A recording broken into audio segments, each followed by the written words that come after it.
राधे राधे, हरे कृष्णा। श्री पुरुषोत्तम भगवान की जय। प्रिय श्रोताओं, आज आप सुनेंगे अधिक मास के महात्म्य का 18वां अध्याय। उससे पहले जान लेते हैं आज के शुभ मुहूर्त और पंचांग के बारे में।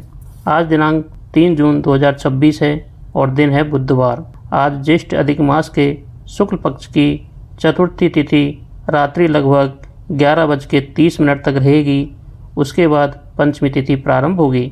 आज का ब्रह्म मुहूर्त सुबह 3:47 से 4:35 तक रहेगा। सूर्योदय सुबह 5:23 पर होगा। सूर्यास्त शाम लगभग 7:15 पर होगा। आज उत्तराषाढ़ नक्षत्र रात्रि लगभग 1:17 तक रहेगा। उसके बाद श्रवण नक्षत्र प्रारंभ होगा।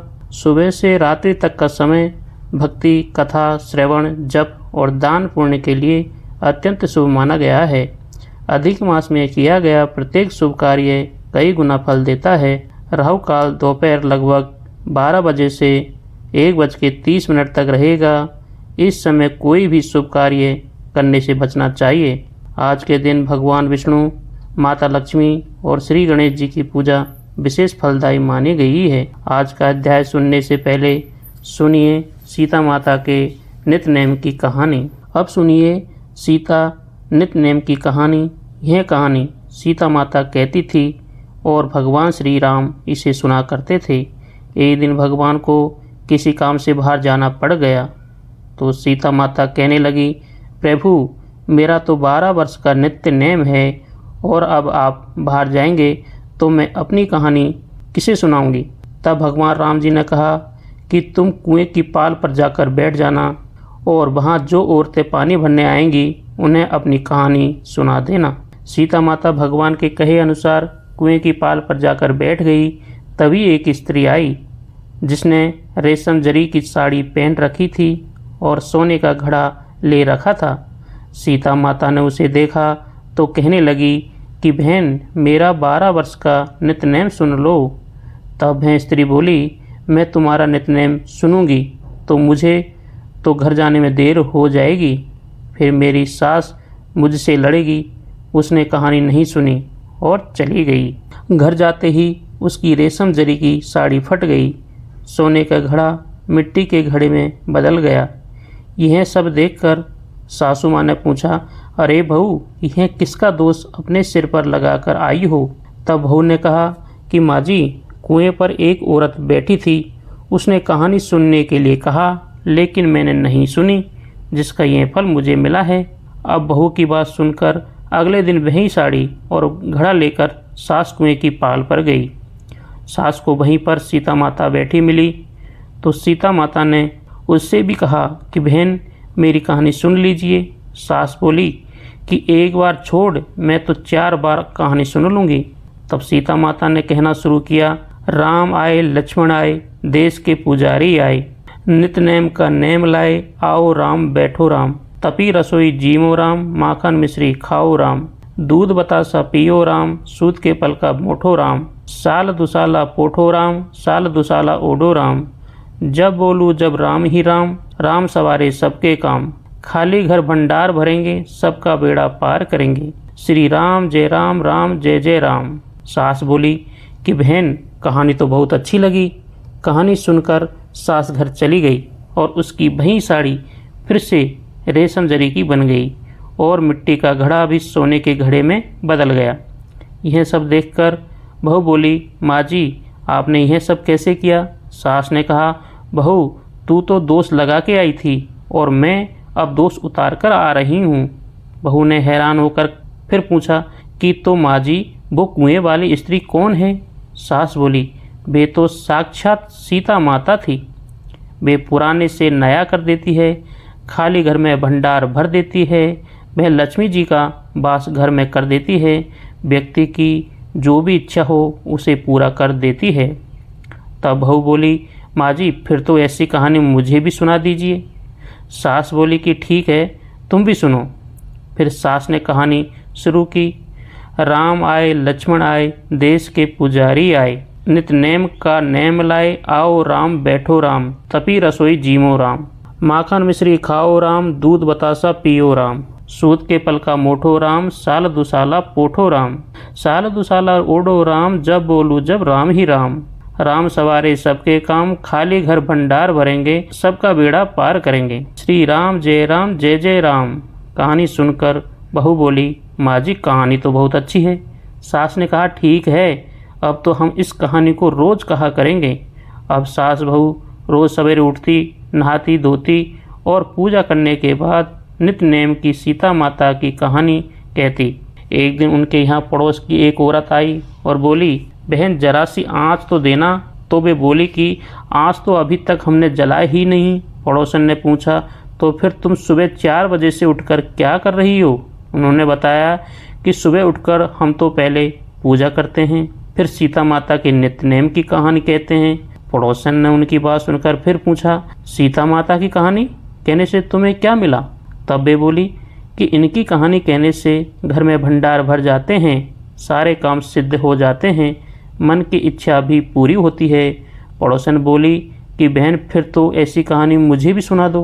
बहन बोली, ठीक है, तो फिर तुम भी यही कहानी सुन लो। राम आए लक्ष्मण आए, देश के पुजारी आए, नित्य नेम का नेम लाए, आओ राम बैठो राम। तभी रसोई जीमो राम, माखन मिश्री खाओ राम। दूध बतासा पियो राम, सूत के पल का मोठो राम। साल दुसाला पोठो राम, साल दुसाला ओडो राम। जब बोलू जब राम ही राम, राम सवारे सबके काम, खाली घर भंडार भरेंगे, सबका बेड़ा पार करेंगे। श्री राम जय जय राम। सारी कहानी सुनने के बाद पड़ोसन कहने लगी, बहन कहानी तो मुझे भी बहुत अच्छी लगी। अब वह पड़ोसन भी नित्य नेम सीता माता की कहानी कहने लगी। कहानी कहने करने से सीता माता ने पड़ोसन के भी भंडार भर दिए। अब तो पूरे मोहल्ले में नित्य नेम की कथा चल पड़ी और हर किसी की मनोकामना सीता माता की कृपा से पूरी होने लगी। हे सीता माता, हे जानकी माता, जैसे आपने उनके भंडार भरे वैसे ही हम सबके भी भरना। कहानी कहने वाले के, सुनने वाले के और हुंकार भरने वाले के भी सभी प्रेम से बोलिए सीता माता की जय। अब सुनिए आज के महात्म। पिछले अध्याय में हमने सुदेव का पुत्र शोक में विलाप करना सुना था। आज इस अध्याय में हम भगवान का सुदेव को अमोघ वर देना तथा धनु मुनि की कथा कहना के बारे में सुनेंगे। नारद जी बोले, हे तपोनिधे, फिर दृढ़ राजा से वाल्मीकि जी ने क्या कहा, वह मुझे सुनाइए। नारद जी के ऐसे वचन सुन नारायण बोले, राजा दृढ़ अपने पूर्व जन का वृत्तांत सुनकर आश्चर्य से मुनि श्रेष्ठ वाल्मीकि जी से फिर पूछने लगा, हे ब्राह्मण, आपके सुंदर वचनामृत का बार बार पान कर मैं तृप्त नहीं हो रहा हूँ, अतः और इसके बाद का हाल सुनाइए। वाल्मीकि जी बोले, हे पृथ्वी पते, उस ब्राह्मण के ऐसे विलाप से 10 दिशाओं का गुंजायमान करते हुए ऐसे समय में होने वाले मेघ घिर आए। उसके साथ ही पर्वतों को कंपाने वाली तथा शरीर को स्पर्श करने वाली तीक्ष्ण वायु चली और अत्यंत कड़कड़ाती आवाज़ से बिजली चमकी। वह मेघ शब्द सब दिशाओं में फैल गया। इस प्रकार 1 महीने तक पानी बरसता रहा। सब पृथ्वी जल में हो गई, किंतु पुत्र शोक की अग्नि से तापित उस ब्राह्मण को कुछ भी पता नहीं चला। उसने अन्न जल सब छोड़कर हाय पुत्र कहते हुए विलाप किया। वहीं एक मास श्री कृष्ण भगवान का प्रिय पुरुषोत्तम मास था, अतः अनजाने में पुरुषोत्तम मास का सेवन हो गया। इससे अत्यंत प्रसन्न हो नवीन मेघ के समान श्याम वर्ण वाले बनमालाधारी श्री कृष्ण भगवान प्रकट हो गए। उनके प्रकट होते ही बादल छट गए। तब ब्राह्मण ने भगवान पुरुषोत्तम का दर्शन किया। शीघ्र ही पुत्र को पृथ्वी पर रखकर स्त्री सहित श्री कृष्ण भगवान को दंडवत प्रणाम किया। फिर हाथ जोड़ श्री कृष्ण भगवान के आगे खड़े हो गए। पुरुषोत्तम मास के सेवन से भगवान अत्यंत प्रसन्न होकर अमृतमयी मधुर वाणी से बोले, हे सुदेव शर्मा, तुम धन्य हो, बड़े सौभाग्यशाली हो। तुम्हारा वर्णन त्रिलोकी में कौन कर सकता है।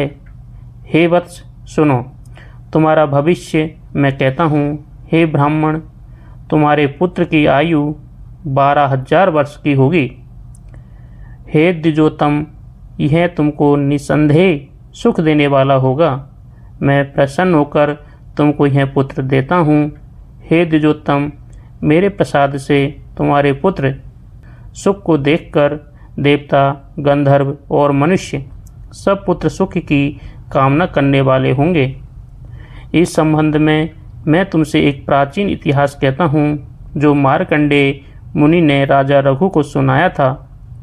पहले कोई महामना धनु नाम के मुनीश्वर थे जो पुत्र रूपी मानसिक चिंता से संतप्त होकर महादुखित थे। तब उन्होंने अमर पुत्र होने की इच्छा से महाघोर तप किया।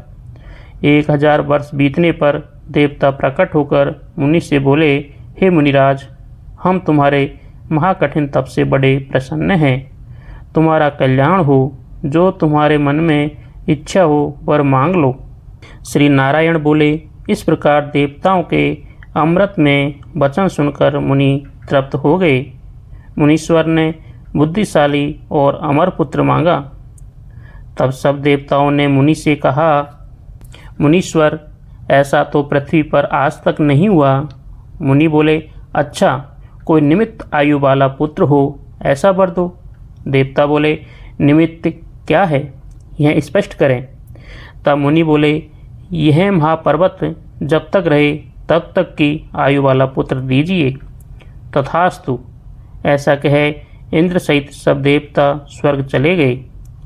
धनु मुनि के थोड़े ही समय में वैसा ही पुत्र हुआ। वह पुत्र चंद्रमा के समान दिन प्रतिदिन बढ़ने लगा। 16 वर्ष का होने पर मुनीश्वर ने उससे कहा, हे वत्स, कभी भी मुनियों का अनादर न करना। ऐसा उपदेश पाकर भी उसने मुनियों का अपमान किया। इस प्रकार निमित्त आयु के बल पर उत्पन्न हो वह ब्राह्मणों को सताने लगा।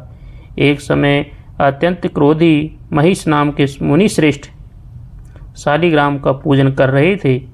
तब उसने शीघ्र ही शालिग्राम को उठाकर चंचलता से हंसते हुए जल से पूर्ण कुएं में डाल दिया। तब दूसरे प्रलय काल के रुद्र की भांति क्रोध कर महिष मुनि ने उस पुत्र को शाप दिया कि तू अभी मर जा। जब वह मरा नहीं तब अपने मन में ध्यान किया कि क्या कारण है जो यह मरा नहीं।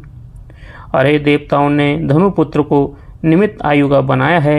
अतएव महिष मुनि ने लंबी श्वास छोड़ी। उस श्वास से करोड़ों भैंसे उत्पन्न हुए और उन्होंने अपने सींगों से पर्वत के खंड खंड कर दिए। तब मुनि का मदोन्मत वह पुत्र मर गया। धनु शर्मा ब्राह्मण ने अनेक प्रकार विलाप करते हुए मृत पुत्र को उठाया और पुत्र दुख से अत्यंत पीड़ित हो चिता बनाकर अग्नि में प्रवेश किया। इस प्रकार हठ से पुत्र प्राप्त करने वाले मनुष्य किसी प्रकार सुख नहीं पाते। हे तपोधन, गरुड़ जी ने तुमको जो यह पुत्र दिया है, इससे आज तुम लोक में प्रशंसनीय पुत्रवान होंगे। हे अनग, पुरुषोत्तम मास के महात्म्य से प्रसन्न होकर मैंने तुम्हारा यह पुत्र चिरंजीवी किया है। अतः यह तुमको सुख देने वाला होगा।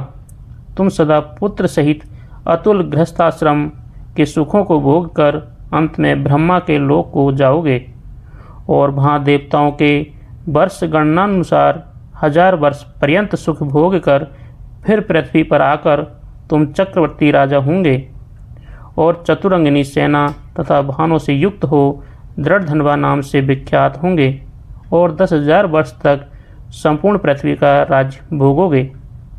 इंद्र के पद से अधिक अखंड बल व ऐश्वर्य होगा और यह तुम्हारी अर्धांगिनी गौतमी पटरानी होगी। इसका गुण सुंदरी नाम होगा। यह पति सेवा में नित्य तत्पर रहेगी। तुम्हारे 4 राजनीतिज्ञ पुत्र होंगे और एक सुशीला नाम की एक अति सुंदर महाभाग्यवान कन्या होगी। जब तुम देवता और असुरों को भी दुर्लभ भोगों को भोगने के बाद इस पृथ्वी पर मैंने सब कुछ कर लिया, अब कुछ करना शेष नहीं रहा, ऐसे अज्ञान से मोहित होकर और अत्यंत दुस्तर संसार के विषयों में फंसकर संसार से उद्धार करने वाले मुझ विष्णु को भूल जाओगे। तब हे विप्र, यह तुम्हारा पुत्र उस समय वन में सुख बनकर बड़ के वृक्ष के ऊपर बैठकर बार बार वैराग्य उत्पन्न कराने वाला श्लोक पढ़ता हुआ तुमको ज्ञान उत्पन्न कराएगा। तब तुम तोते का वाक्य सुनकर दुखित मन हो अपने महल में चले जाओगे और चिंता के समुद्र में डूबते हुए अन्न जल आदि सब छोड़ दोगे। तब हे भूसुर, वाल्मीकि मुनि आकर तुमको बोध कराएंगे, जिससे तुम्हारा संशय दूर हो जाएगा और अपने इस शरीर को त्याग कर हरि के परम पद को स्त्री सहित प्राप्त करोगे। महाविष्णु के ऐसा कहते ही वह ब्राह्मण का पुत्र उठ बैठा। दोनों स्त्री पुरुष पुत्र को देखकर महा आनंदित हुए और सब देवता भी आनंदित हो फूल बरसाने लगे। उधर सुखदेव ने उन माता पिता और श्री हरि को नमस्कार किया और पुत्र सहित ब्राह्मण को देखकर गरुड़ जी भी बहुत प्रसन्न हुए। तब ब्राह्मण आश्चर्ययुक्त हो श्री हरि को नमस्कार कर अपने हृदय जनित संदेह को दूर करने के लिए हाथ जोड़कर भव्य भय भंजन से आनंद सहित गदगद होकर बोला, हे हरे, मैंने 4000 वर्ष तक निरंतर महाकठिन तप किया। वहाँ प्रकट होकर आपने मुझसे कठोर वचन कहे कि हे वत्स, तेरे भाग्य में पुत्र नहीं है, तो अब उन वचनों के उल्लंघन करने और मेरे मरे हुए पुत्र को जीवित करने का कारण कहिए। जय बोलो श्री हरि विष्णु की जय। संत पीपा जी की विस्तृत कथा। बहुत समय पहले राजस्थान में गागरोन नामक राज्य था। वहाँ के राजा थे पीपा। वे अत्यंत वीर, न्यायप्रिय और धर्मात्मा थे। उनके राज्य में धन धान्य की कोई कमी नहीं थी। प्रजा सुखी थी और चारों ओर शांति थी। लेकिन राजा पीपा के मन में एक चिंता हमेशा बनी रहती थी। वे सोचते कि संसार का यह वैभव, धन, महल और राज्य एक दिन नष्ट हो जाएगा। फिर जीवन का वास्तविक उद्देश्य क्या है? राजा पीपा बचपन से ही भगवान के भक्त थे। वे प्रतिदिन पूजा पाठ करते और संतों का सम्मान करते थे। जब भी कोई साधु उनके राज्य में आता, वे उसका आदर सत्कार करते और धर्म की बातें सुनते थे। धीरे धीरे उनके मन में भगवान के साक्षात दर्शन की तीव्र इच्छा जाग उठी। एक दिन कुछ संत उनके दरबार में आए। उन्होंने राजा को बताया कि काशी में संत रामानंद नाम के एक महान संत रहते हैं। उनके दर्शन से लोगों का जीवन बदल जाता है। यह सुनकर राजा पीपा का मन उनसे मिलने के लिए व्याकुल हो उठा। राजा ने राज्य का कार्य मंत्रियों को सौंपा और साधारण वेश धारण कर काशी की ओर चल पड़े। कई दिनों की यात्रा के बाद वे संत रामानंद के आश्रम पहुँचे। वहाँ उन्होंने देखा कि राजा हो या गरीब, सभी एक समान बैठकर भगवान का नाम जप रहे हैं। राजा पीपा ने संत रामानंद के चरणों में प्रणाम किया और कहा, गुरुदेव, मैं भगवान को पाना चाहता हूँ, कृपया मुझे मार्ग बताइए। संत रामानंद ने मुस्कुराकर कहा, राजन, भगवान को पाने के लिए अहंकार छोड़ना होगा। जब तक मनुष्य अपने पद, धन और शक्ति का अभिमान नहीं छोड़ता, तब तक उसे प्रभु की प्राप्ति नहीं होती। इन वचनों ने राजा पीपा के हृदय को झकझोर दिया। उन्होंने उसी क्षण निश्चय किया कि वे अपना जीवन भगवान की भक्ति में समर्पित कर देंगे। उन्होंने गुरु से दीक्षा ली और राम नाम का जप करने लगे। कुछ समय बाद राजा अपने राज्य लौटे, लेकिन अब उनका मन राजपाट में नहीं लगता था। वे दिन रात भगवान का स्मरण करते। अंततः उन्होंने राज्य का त्याग कर दिया और संत जीवन अपना लिया। उनकी रानी भी बड़ी धर्मपरायण थी। उन्होंने भी अपने पति का साथ दिया और भक्ति के मार्ग पर चल पड़ी। एक बार संत पीपा भगवान के दर्शन की इच्छा से द्वारका धाम पहुँचे। वहाँ उन्होंने अत्यंत श्रद्धा से भगवान की पूजा की और कई दिनों तक उपवास एवं भजन किया। उनकी भक्ति देखकर भगवान प्रसन्न हुए और उन्हें दिव्य अनुभूति प्रदान की। उस दिव्य अनुभव में संत पीपा को ज्ञात हुआ कि भगवान केवल मंदिरों में ही नहीं, बल्कि प्रत्येक जीव, प्रत्येक कण और प्रत्येक हृदय में विद्यमान है। तब उन्होंने कहा, काया देवा, काया देवल, काया जंगम जाति, काया धूप दीप निवेद, काया पूजो पाति। अर्थात यह शरीर ही मंदिर है और इसी में परमात्मा का निवास है। इसके बाद संत पीपा गांव-गांव जाकर लोगों को भक्ति का संदेश देने लगे। वे कहते थे कि भगवान को पाने के लिए बड़े बड़े यज्ञ, धन या दिखावे की आवश्यकता नहीं है। सच्चे मन से लिया गया भगवान का नाम ही मनुष्य का उद्धार कर देता है। उनकी ख्याति दूर दूर तक फैल गई। अनेक लोग उनके शिष्य बने और भगवान के भक्ति मार्ग पर चलने लगे। संत पीपा ने जीवन भर प्रेम, सेवा, विनम्रता और ईश्वर भक्ति का संदेश दिया। कहा जाता है कि एक बार कुछ लोगों ने उनसे पूछा, महाराज भगवान कहाँ रहते हैं? संत पीपा ने उत्तर दिया, जिसके मन में प्रेम है, दया है, सेवा है और भगवान का स्मरण है, वही भगवान का निवास है। अपने जीवन के अंतिम समय तक संत पीपा प्रभु भक्ति में लीन रहे। उनकी वाणी आज भी लोगों को ईश्वर के प्रति प्रेम और समर्पण की प्रेरणा देती है। उनकी कुछ रचनाएं गुरु ग्रंथ साहिब में भी संकलित है, जो उनकी महानता का प्रमाण है। तो कथा का सार है, संत पीपा जी की कथा हमें सिखाती है कि संसार का वैभव क्षणिक है, लेकिन भगवान का नाम और भक्ति शाश्वत है। जो व्यक्ति अहंकार छोड़कर प्रेम, सेवा और भक्ति का मार्ग अपनाता है, उसे अवश्य ही प्रभु की कृपा प्राप्त होती है। संत पीपा जी महाराज की जय।